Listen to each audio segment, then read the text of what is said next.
Kentucky Bourbon Hall of Fame Master Distiller Jimmy James Russell, has been responsible for many things, including the original Wild Turkey release that when I was a kid, it was rot gut, don't go near it. But he's also been responsible for Wild Turkey 101. Russell's Reserve, 10-year, absolutely amazing. I know somebody's sister who's a big fan. Big fan, yeah. And even has his signature on the back of her Bourbon Trail book. How cool is that? She got her passport. And the single barrel version of that Russell's Reserve 10-year. Yes, sir. It turned out to be just a little bit better. And so we have high hopes and expectations for this bottle, which is unfair because we've already prejudged it, so to speak. But if this sounds good to you, it definitely sounds good to us, and it sounded really good to Gomer's of Kansas when they selected this bottle. So if that sounds good to you, please stay tuned on this episode of Savor the Burn. Let's get into it.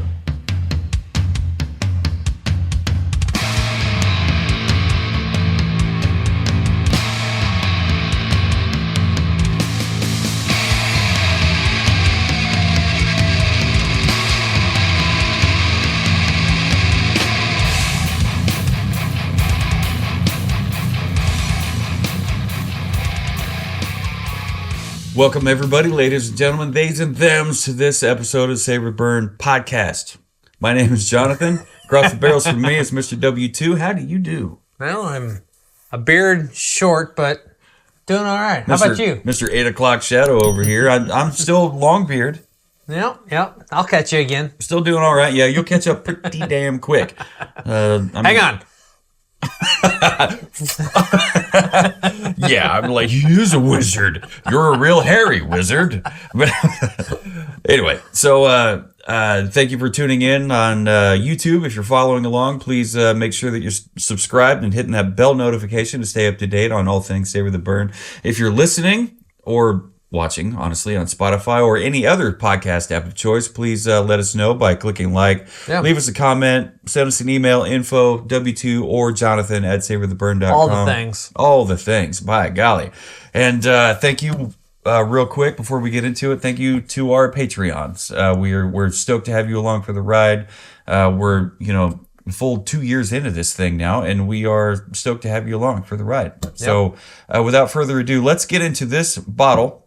Master Distiller Jimmy Russell had an idea, had a plan. So let's back up just a little bit. Let's back up. We're going to back up. It's been a minute since we've gotten into the Russell's Reserve. It has been. However, I want to point out that my amazing sister is the one who recommended and got us convinced to try the Russell's Reserve 10-year. Yeah. That's a $34 bottle. So we were like, is that any good? Yeah, is it going to be good? She's a huge fan of Russell's, and so we're like, all right, it's a Wild Turkey product, but okay, let's give it a try. Yeah. We loved it. They have a single barrel offering. Mm-hmm. We got that one, and we did a side by side, and we're like, okay, it too. That's a notch up there. Yeah.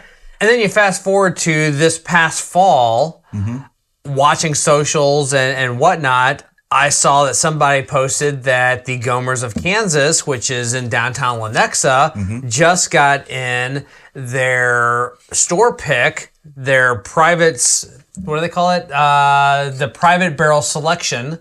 And it was going to be available starting at noon. So I was like, you know what? I got no meetings on the calendar. Guess what I'm doing for lunch? And so I rolled out there and picked up this bottle, and I am super stoked to get into this because the regular Russell's 10-year is an amazing bottle, especially for the price. You cannot beat it for the price. And then you step up just a little bit to their single barrel. The interesting thing about their single barrel, and I don't want to get in the weeds on this episode because we did get into the weeds on that episode. We have a history of doing that. Their single barrel offering comes with no age statement, which still kind of side-eyes me just a little bit because if your regular batched offering is a 10-year age statement, why can your single barrel not carry the same age statement? they gave a great reason as to why. It's a lot like Michter's and other distillers that we appreciate. When it's ready. When it's ready, it's ready. And so some of those barrels are going to be a little bit more. Some of those might be just a little bit under. It's all going to depend on where it was in the rick house, the climate, and it's what happened during that aging process. So I get it to an extent, and I have a lot of bottles I have found myself in love with that don't have an age statement, and I'm perfectly fine with that. I just think it's a little strange that you have such an amazing, consistent bottle that carries a 10-year age statement, and then the single barrel offering of that doesn't have one. It's not a red flag, but it's a caution flag. It's not a red flag at all. It's just a flag. But it's a head scratcher. So anyway, again, I said I wasn't going to get into the weeds in that, and I kind of did. But you stepped into it. You didn't get full body into it. That's here we have their private barrel selection, which is their store pick program. So they explain it for those that don't that may not know what store pick programs are. Yes. So in this case, Russell's Reserve has a single barrel offering. So this is the step beyond just your ordinary single barrel. This is their private barrel selection, which means that a store, an entity of any kind can come in, sample from a variety of single 4, barrels, 5, 6, 7 different barrels. And in this program, they have set special barrels aside that are marked for this program, and they allow entities to come in and say, "I want that barrel," and they get that barrel. They bottle it up immediately, the entire barrel, and give them their product. And so, Gomer's of Kansas, which is off of 87th, just west of 435, in the new downtown Lenexa area. They picked this the end of this last fall of 2024, and got this bottle in. And I don't have a whole lot of information on it, but if you want to go ahead and pop that top and pour up, what I do have on this is the Russell's Reserve Private Barrel Selection, picked by Gomer's of Kansas, and they titled it "It's a Long Game." And I don't know for sure. We have theories. I think it has. They're talking about the Chiefs and their three-peat run. If you're familiar with Gomer's of Kansas, you have this bottle. You know what the title references. Leave us a comment. Yeah, definitely let us know. Let us know. Because we may be completely 100% wrong. Either way, pause for bottle pop. Let's see. That looks like a natural cork too. It is. Oh my goodness. Nice. Natural cork. What is that, walnut stopper? Yep. So this is a bourbon distilled by Wild Turkey. This comes with an 8-year age statement, and I'll get into the details here in a second. This is a Kentucky straight bourbon whiskey coming in at 110 proof, which I'm not mad at 110 proof. Nothing wrong with that. You know, we definitely enjoy our higher proof ones, so this 110 is not a low proof by any means, but it's not a high proof either. This should be a sweet spot for us. This particular bottle was distilled on September 15th, 2015. It was dumped on July 11th, 2024, and bottled July 18th. So 7 days from when it was dumped till it actually rested in this bottle. July 18th, 2024. This is barrel 24-0074 from Warehouse TY-K. Yeah. Floor 5. And I do have some tasting notes, but let's see what we got before I get into it. Generations of Craft, Lawrenceburg, Kentucky. You know, just to touch on Jimmy Russell and his legacy, his heritage, his story. He's been master distiller of Wild Turkey, like we've talked about, for 50 some odd years. I mean, yeah, like half a century. Yep. So he knows exactly what he's doing. Well, and like we talked about with Michter's, when it's right, it's right. They pull it. So just because, not that we need an excuse. We don't need an excuse, but I think for all intents and purposes, it is important that we point this out. A competing distillery, Jim Beam Distilling Company. What I love and came together and what I love a tribute. What I love the connection here, back to what you say a lot, quoting Bruzel. Yeah. You know, the whiskey business is a relationship business. You have Jim Beam, super competitor of Wild Turkey. Paying homage to Jimmy Russell and his legacy with the 2024 Batch 4 Bookers. Which was incredible. And titled it Jimmy's Batch. Jimmy's Batch. I mean, how cool is that? Yeah, like how freaking cool is that? When your enemies are saying good things about you and doing things like that, like paying homage, like you said, and just, I mean, you're giving flowers when flowers are due. I mean, while they're still alive. Yep. So if you want to go down to Wild Turkey Distillery and meet him, he might be there. He's got his own parking spot. He has his own parking spot, his own chair. Yeah. And the funny thing is, apparently, even though he has his own parking spot, he pulls up in front and just gets out and walks on in. He doesn't even bother to park his own car in his own parking spot. Let's get to this nose, though. This nose is incredible. It smells like bourbon. It smells... vanilla bean. Vanilla bean. I definitely see that. Caramel. Maybe a hint of chocolate. You think chocolate? And I'm also going to say cherries. So I'm going to say chocolate-covered cherries and honey. And 8 years of oak. Oak. And that's all I got to say about that. You think oak and honey? For 110 proof, this actually, it doesn't sting the nose, but you can smell the proof. It's sharp. It's sharp, but it doesn't stab you right there in the olfactories. Stab me in the olfactories. It cuts you a little, but it doesn't stab you. It paper cuts you. Yeah. Let's get this on the palate. Yeah.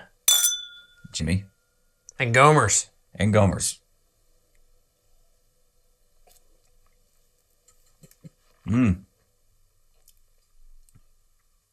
It's got some bite. Dude, cherry cola. Cherry Coke. Is there a little bit of nuttiness with it? Maybe almond or pecan? That caramel carries through. I think the honey carries through with maybe also a hint of brown sugar. Or molasses. Molasses. Yeah, I'm picking up molasses, but it's on the finish. That drink's a little bit hotter than I was expecting. Yeah, I didn't expect it. It drinks appropriately to 110 proof, I would say. Honestly, or maybe like 100. So recently, 95 to 100 proof. Recently, we did a single barrel proof of the Old Forester, and that clocked in at 131.4. This may drink a little hot in some regards, not across the board, but in some regards, I feel like this drink's a little hotter than that. I find it to be comparable, for sure.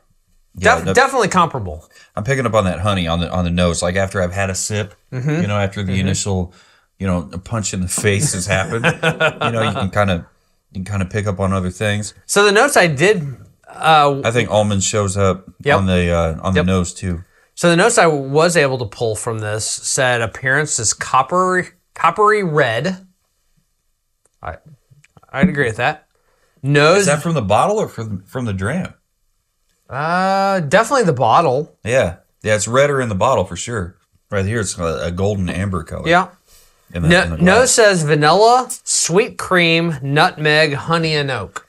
Nutmeg, honey. All right. So you got oak and honey.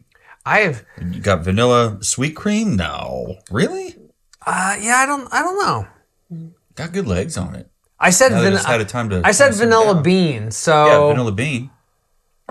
Could I swap a vanilla bean for vanilla and sweet cream? Maybe. Yeah. Hard to say. What about I will say that at time of recording, we just got through one hell of a snowstorm, and I ended up working from home for a few days, and I got to really, really test drive the new frother that I got from my sister for Christmas. Yes. And so I made myself some epic coffees every morning, and I found myself putting some fresh nutmeg on the top of that a lot. So I have a lot of nutmeg fresh on my palate. There might be a little bit of nutmeg in here. On the palate? On the palate. On the palate, yeah. I don't necessarily pick it up on the nose. The palate notes I have say cherry, vanilla, clove, yes, caramel, and cola. Caramel, cola. All right. And then the finish says medium long with toffee, baking spice, pepper, and sweet oak. See, there you go with the baking spice. Like we kind of talked about this a little bit before. We talked about this with oh hells, I forgot which one it was, but it was recent. One of the last few episodes we did. It kind of tasted like white pepper. Oh, was that the Convergence? The West Bottoms Convergence. Yeah. Yep. Yeah. Anyway, so pepper, I'd say black. Oh man. So yeah. What all was on the finish on that? Molasses. Medium long with toffee, baking spice, pepper, and sweet oak. Baking spice. Okay, I think we can do better than that. You picked up cinnamon. Yeah, and clove was on the palate. I think clove is their palate, and I think the clove is part of the finish. Part of the finish. Yeah, because the nutmeg for me doesn't show up. I got a little bit of mint there on anywhere the on here. Mint. Mm-hmm. Yeah, I was gonna ask mint, tobacco, and leather. Does any of that show up for you? I'm not getting leather. Because for me, leather, I could agree. Tobacco, I could agree and on sometimes tobacco. mint are hard for me to pick up on. Mm-hmm. So, did any of those show up for you? Yeah. No wrong answer. Not so much leather, but definitely, I could agree with tobacco. Well, I mean, that's not bad. That's not bad. I mean, there's not a laundry list of tasting notes on each and every part: the nose, the palate, the finish. But the tasting notes that we do have are very well represented. They're very strong, and a lot of that has to do with the proof. And we're looking at 110 proof, and it's unfiltered, right? No, non-chill filtered. Non-chill filtered. So it's not that it's unfiltered, but yeah. The flavors are well represented, and this is really good. I really like it. I really like it. I think in following step with their other offerings, I think Russell's Reserve 10-year, good. Absolutely. / great. Good, great. Single barrel, great. Mm-hmm. This is another great. This is a step above that. Yeah, because this is also a single barrel. Right. And keep in mind the standard Russell's Reserve single barrel. Back to what I started out saying, it comes with no age statement, whereas the original offering is a 10-year. This is an 8-year age statement, and that's part of why and how they rationalize that is the normal single barrel has no age statement because if you get a store pick of their private barrel selection program, it comes with an age statement because they're giving you everything. This was distilled September 15th, 2015. Yeah. And actually, if you look at that, they're saying 8 years on this, but if you do that, this is really 8 years, 10 months. Okay. So this is just shy of 9 years. Yeah. Dumped 7/11/24, bottled 7/18/24. Like why did they wait so long to? That's not. I mean, that's not. Why wouldn't they bottle it the same day? I don't know. If you know, leave us a comment. It's a process. I'm sure it is. But it probably takes a couple days to get through what it did it all. get dumped into? A big vat. And then why wouldn't they just bottle it from that point? They start bottling it from that point, but it takes time. That's a lot of liquid to get through. It's ab barrel. You got ab barrel. You got bottles. Line them up, fill them up, cap them. Let's be done with it. I don't have firsthand knowledge, so I have zero hand knowledge. I have no idea. So if you know, I'm just trying not to. Right. You don't want to piss off the legend, Mr. Jimmy motherfucking Russell. Like you don't want to piss him off. But not that, this will ever get back to him. But, if it does, absolutely 100% all respect to you, Mr. Russell. You changed my mind, single-handedly changed my mind on all wild things turkey. Wild turkey. Yes, sir. Yeah. When we first did the Russell's Reserve 10-year, I was like, okay, Russell's Reserve, I don't know what that is. I'm walking into it blind, but I'll give it a chance. Can't wait. Let's try it. And then you said something about bomb. You said something about wild turkey, and I thought, oh, fuck it. My brakes are not only pumped, but they're pressed hard. I don't want to have anything to do with goddamn wild turkey. But throughout the course of the podcast, I've come to understand that those prejudices need to just let sleeping dogs lie. Just let them sleep. Don't fuck with them. Because I learned this lesson on Maker's Mark. Their regular plain Jane release. The number 46 release, French oak cask. I was like, holy shit! I didn't know Maker's Mark could actually be good. And then you cask strength it. Good, but really good. And this was really good plus. Yep. And I've had Evan Williams before. Their OG release, the white label, if you will, and I think it's hot garbage. However, we've got the single barrel here. And it's not priced $15 like we talked about before. Right. Pardon the French oaked language. But, you don't know what you don't know until you know just a little bit more. And so when it came to Russell's Reserve, that's where I began to know a little bit more when it comes to what Wild Turkey has to offer.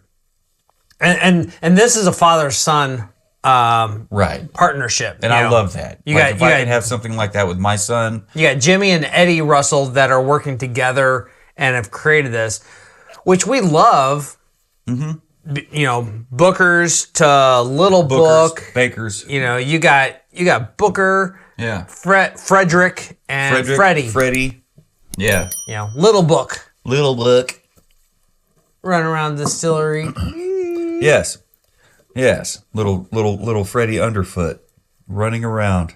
This is really good on the finish. I think my nose score will match finish score. Guess I should probably get my notebook out and get to that. Just trying to place palate. My palate is getting distracted by the proof, the way it bites, the way it hits. I feel like it bites a little bit harder than a typical 110. Yeah. I would agree with that.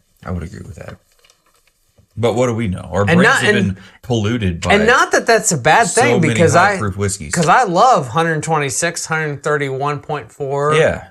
What was that hazmat thing? 150 plus? On paper, it was 100. It was 149 point something. Right, but in reality, from what I was told by one of the distillers that worked on it, it was 151. 151. Yikes. Hazmat. Mm-hmm. All right. Bottle presentation. I'm not sure what to give it, man. I mean, it's the traditional. We call it. I've always called it. I think so. We call it the Bell. Yep. Style the Rebel bottle. The Rebel bottle. The Rebel Yell shape to the bottle. Right. This one here, it's got the cool embossed Russell's Family Reserve upon the top, not just Jimmy Russell, which you'll find on the front of so many of these things. It's got the unique neckband with Russell's Reserve, kind of like Celtic tree. Their version of the Celtic tree or whatever on the front. You got Jimmy Russell on one side, Eddie Russell on the other. Eddie Russell is also a Kentucky Bourbon Hall of Fame master distiller. And on the back here, on this label on the back, which you could probably see if we take a picture of it and post it right here, you'll also see, in addition to the distilled, the stored in oak barrels for 8 years, the dumped, the bottled, the barrel number, the warehouse, the floor number. It'll say selected by Gomer's of Kansas. It's a long time. It'll say checked by Eddie Russell and approved by Jimmy Russell. Yep. So at some point, it has passed through both of their hands and been approved by both of them. I just have a hard time. So do you think that those two checks happened before or after Gomer's of Kansas? I think 100%. Gets to I was thinking about this the whole damn time throughout the course of this episode, and I'm glad you asked, just because it's been running around through my head. I 100% believe that it was before the store had a chance to taste and I agree that too. barrel. Yeah. I would think because they're putting their signature and their name and their reputation on it, Yeah. they are going to sign off on it before they allow that as part of the sampling to select the barrel. Right. If it's not ready, it's not ready. Just like what Michter's does. Yep. Because if it doesn't quite meet what they would consider for a single barrel offering, it's going to get batched in with their 10-year and blended to palate. Blended and released in another offering, which would be fine. I'm a fan of blended whiskeys. Yeah, I mean, sometimes, there's nothing wrong with that. Sometimes, I mean, you'll have a barrel. It's the same mash and the same juice that goes into the barrel, but the barrel's going to be on a different floor. Yep. It's going to be sitting closer to an outside wall where it has more access to heat and cold extremes. It's going to have maybe access to sunlight where the sun beams in on the barrel, and it. Is there a clank in there? There's not, but it was a clink, not a. There we go. But, there's all these different things that go into it. I mean, it's not like a climate-controlled warehouse that these. It's not like a big box store like a Menards or a Walmart or a whatever. It's not. It's just. Dude, these rick houses are literally timber and then corrugated metal, and that's it. Yeah. So. In these different they are hotter than areas. Hell in the summer, and they are cold as shit in the winter. Yeah, just like where I work. Only where I work, we actually do have a heater that sometimes works in the winter. But is that the bottles that you keep hidden behind the paint cans? Those are emergency whiskey. Okay, like if you're emergency heater. If you're having a really, really, really bad day and it's an emergency, you just need a little something to knock off the edge to make the day tolerable before you flip the fuck out and quit. I have emergency whiskeys. I'm up to 3 those tiny small airplane bottles of emergency whiskeys. One, the first choice. I'm not judging. It has to be first. The first choice that you would have to go to if you're having a rough day, a terrible day, is Rumplemints. Okay. Well, at least your breath's going to smell good. And so far, we have never had a day that's bad enough to warrant the use of Rumplemints, period. And then second up, we have another little airplane bottle of that cinnamon whiskey, Fireball. Right? The first sound out of his mouth was "fuh," right? And the second sound was right. So, so far, no bad day has ever warranted the use of Fireball, right? And third, I just recently got a little airplane bottle of the Jim Beam Black. So I'm mad at that. I mean, but you do have to go through Rumplemints to get to the Fireball, to get to the Jim Beam Black. So I don't think those bottles are ever going to happen because I just, I mean, when I talked about before with Wild Turkey, my brakes were pre-pumped. I was like, let's not go there. Yeah. So when you said Russell's had anything to do with Wild Turkey, just me coming into this not knowing anything in the early stages of the podcast, I was like, I'm probably not gonna like this. Maybe we should just pick something else. But it came highly recommended by Faith and Tim and Tangent. Mm-hmm.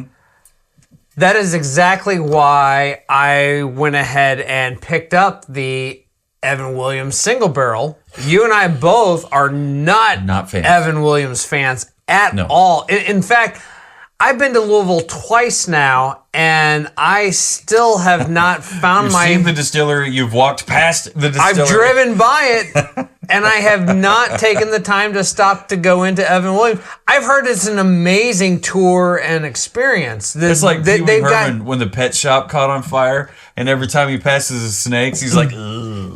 He does not want to have anything to do with it. It's a Heaven Hill product, so it's Heaven Hill's a really good brand. I mean, we've gone over their Bottle and Bond, their Grain to Glass, a couple of different. Yeah.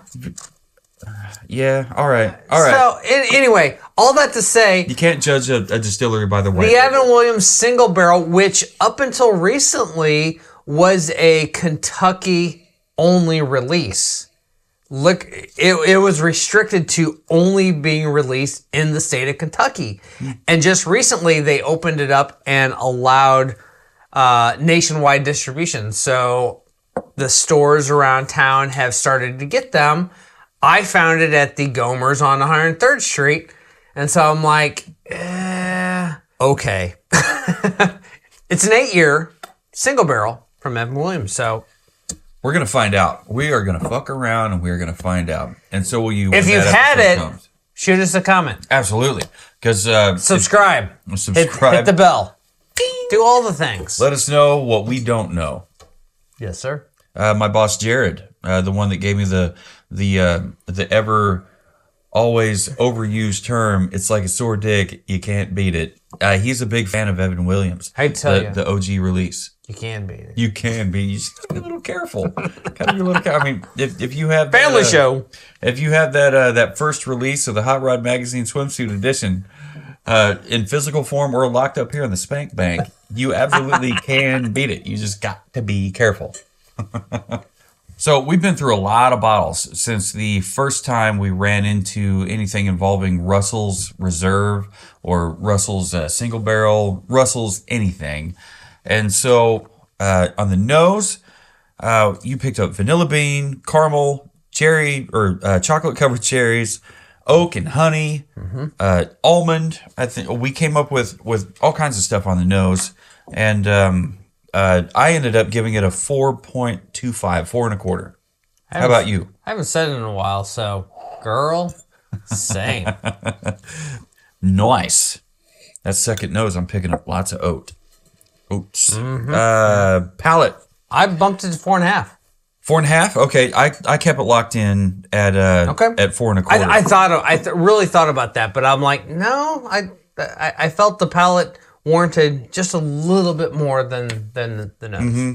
Usually that's what happens, but on the palate, you picked up cherry Coke, almond, both of us / miscellaneous nuts. Yep. Caramel for sure, and honey, nutmeg, clove, because we like to narrow down which sweet does it smell like or taste like. Yep. And so we've really been trying to work on that in our own time, and also here on the podcast. So when it's sweet, we don't want to just say it's sugary sweet. We want to say, is it brown sugar, white sugar, confectioner sugar, powdered sugar, molasses? Is it burnt sugar? Is it like a marshmallow that's been burnt, or marshmallow that's been toasted, or just a plain marshmallow? Is it whatever? We want to narrow that down and be more descriptive. Yep. And so. So I gave it a 4.25. You gave it a 4.5. And on the finish, which is that kind of that taste that you get, it's like an aftertaste that you get. Sometimes all you can pick up is like oak and caramel and maybe some citrus and apple. Well, and depending on the proof, it also becomes the woo. Or something like that, Right. So on this one here, we did pick up a little bit on that though, but we got molasses, what did oak, you give it on the finish? A black pepper, cinnamon and clove, tobacco and mint on the very late finish, so I kept it locked in at 4.25. Girl, it's 4.25.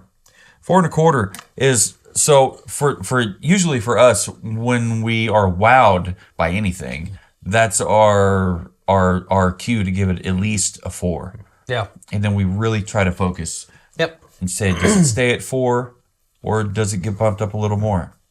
If it's a wow, holy shit, hot damn, that's probably going to be a 5 or a 4.75. Diggity ding dong. Hot diggity ding dong. Pork chops and applesauce. All right, so bottle presentation. We talked about it a little bit. You know, We went back to previous reviews of the same, esque style, and we gave those a 4. I'm wrestling with this one. I am too. After I've written it down, after I've added it up, I've done the whole thing. And I forget which episode it was, but one of our semi-recent episodes, our good Miss Katie left us a comment challenging us on some of our ratings because she noticed, particularly our Advents and particularly some of our recent ones, our top 5 of 2024. Yeah. Those top 5 were a 1/4 point spread. And so she left us a comment just challenging us on our rating system and felt that maybe we're scoring everything just a little too high. And we should give ourselves a little bit more wiggle room and be okay with scoring things down a little bit. And so, anyway, that said, I gave this one a 3 3/4, and I wonder if that's still a little higher than what it should be. There's nothing wrong with the presentation. It's a great looking bottle. I love the things that are different about their private barrel selection. I love versus their other offerings. I think they're smart. It makes sense. But as a whole, You don't hit wow with it, so it's not 4. is this much over a average, which would be 2.5? 2.5 technically would be average. I don't know. I'm still giving it 3 3/4, but I'm just food for thought. Yeah, food for thought. That's good food for thought. Something to digest and really think on. Like when you're walking the aisles of your local liquor section, your local liquor store, you're just kind of glancing at bottles, looking at this, that, and the other thing, and like if it jumps out to you, you go, "Wow, that's cool." That'll be a 4, right? As I would think it would be. Impromptu moment. Reach over there, grab that bottle of Stag, and set that next to that. Yeah. Glass-wise, it's not much different. Yeah. Right. Yeah, it's nearly identical. Would I have a tendency to give the Stag a little bit higher score because of what it is? Probably. I like the more unique design of the printed directly on the glass versus a sticker for all the labeling. And when it's full of the juice, you got that black background because of the back of this back label.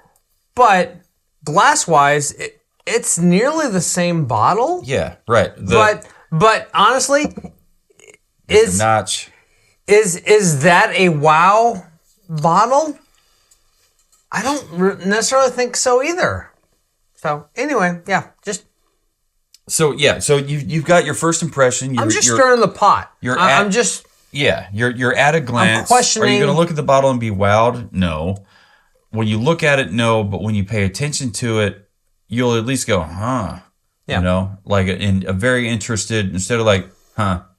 You'll be like, huh? Okay, all right, and you'll be very interested because right off the bat, Russell's Reserve Private Barrel Selection. What the fuck does that mean? Private barrel, single barrel down here, non-chill filtered. If you know what you're, reading, you're going to be like, okay, this is pretty cool. Then and I do love the tree. Yeah, that's a really cool touch. Mark that really they cool use. touch. You see Jimmy Russell, Eddie Russell. It's on the neckband. Yeah, if you don't know who those are, you're like, okay, well they're both Kentucky Bourbon Hall of Fame Master Distillers, maybe this is a good bottle. Yeah. And then you see up here Russell's Family Reserve on the embossment here on the bottle. So like, at first glance, maybe no, it's not. It's not going to jump out and wow the shit out of you. But when you pick it up and you look at it, you're gonna really. It's not a John Wick bottle. And then you read the label. It's not a John Wick bottle. You're gonna look at this.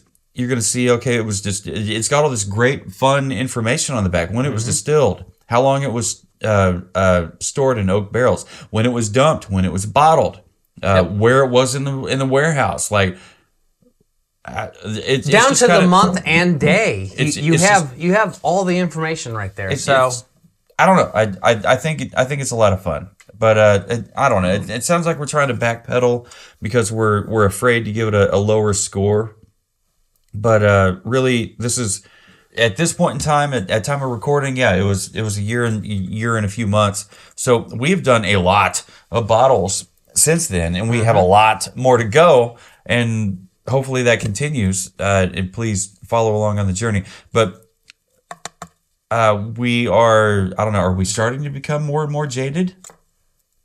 Is jaded the right word? I don't know. We're starting to... Discerning. We're starting to discern more on what it is that we're looking at and the scores that we give them. Yep. And what it is that we taste and we palate and we nose.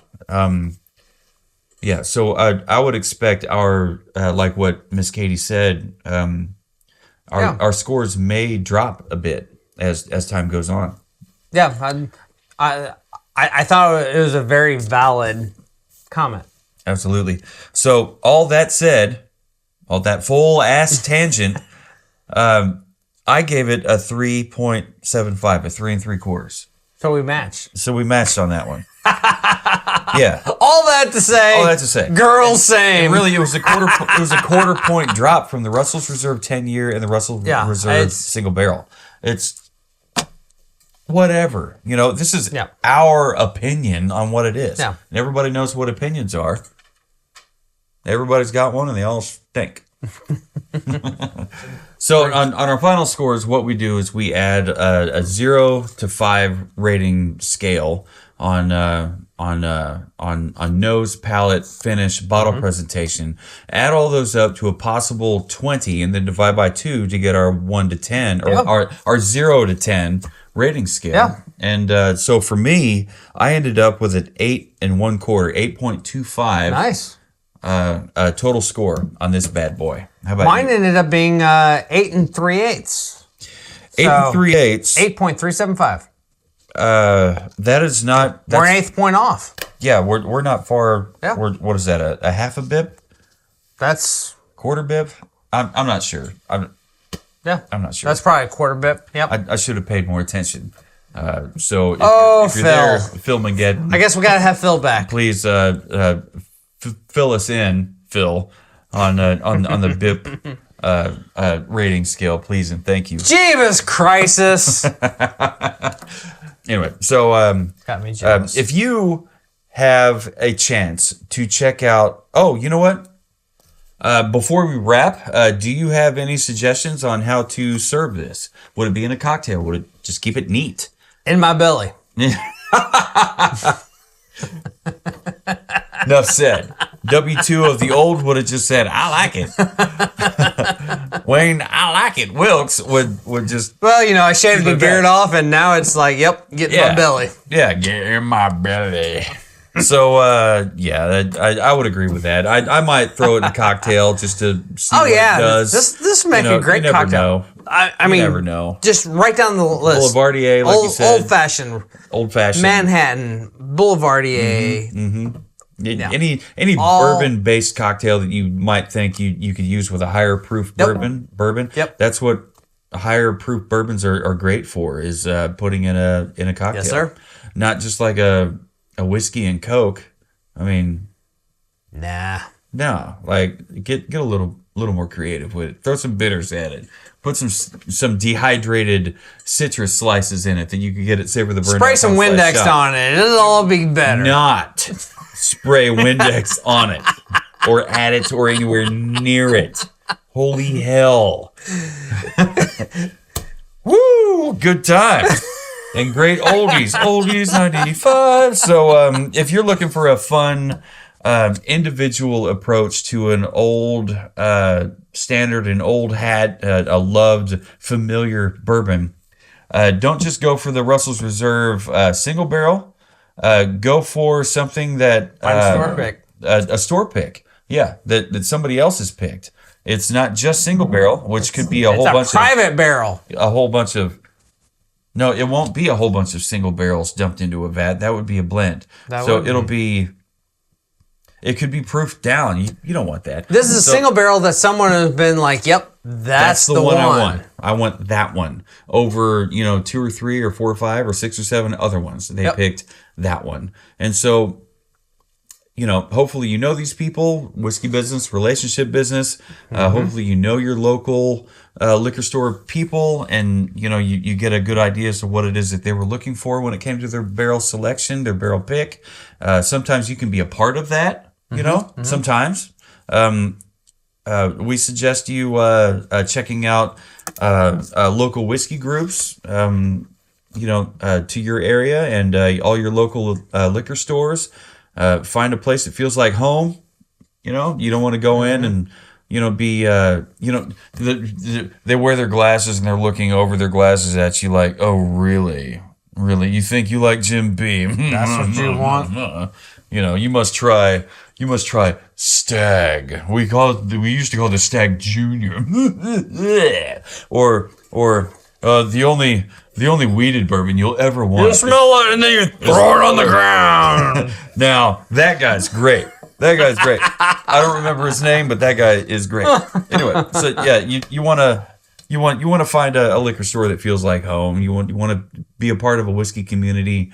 Do that. If you find yourself, if you wake up one morning and you find yourself turning into a whiskey enthusiast instead of just a guy that wants to take shots because he wants to get it over with, which if that's you, fine, so be it.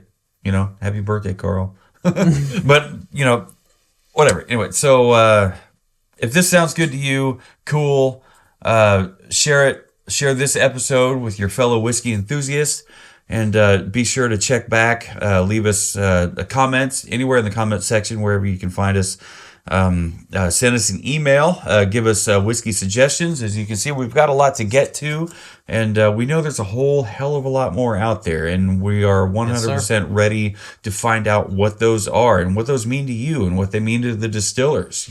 That's how we found Leopold Brothers, and we definitely want to get into that a little bit more, by golly. Boy, howdy, by golly. And send us an email, info@savortheburn.com, w2@savortheburn.com, or Jonathan, Jonathan, JONATHAN @savortheburn.com. So without further ado, I think we've done our due diligence on this bottle and everything that involves Jimmy Russell. We have sucked the appropriate dicks for the appropriate amount of time. Let's wrap this rascal. Yes, I would give this 8 1/4 chicken dicks out of a possible 10. That second nose is OT and delicious. So, no matter who you are, where you are, and how many chicken dicks you're sucking tonight, never forget, keep on burning those chicken dicks.